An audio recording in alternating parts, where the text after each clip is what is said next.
தொட்ட குறையாவும் விட்ட குறையாகும் வேண்டாம் காதல். எந்தன் வழி வேறு உந்தன் வழி வேறு ஏனோ கூடல்.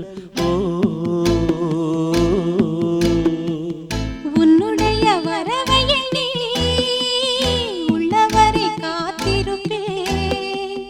என்னை விட்டு விலகி சென்றால் மறுபடி தீ குளிப்பேன். நான் விரும்பும் காதலனே நீ இதை ஏற்றுக்கொண்டால் நான் பூமியில் வாழ்ந்திருப்பேன். சொல்லிவிடு வெள்ளி நிலவே சொல்லுகின்ற செய்திகளையே உறவுகள் கசந்ததம்மா.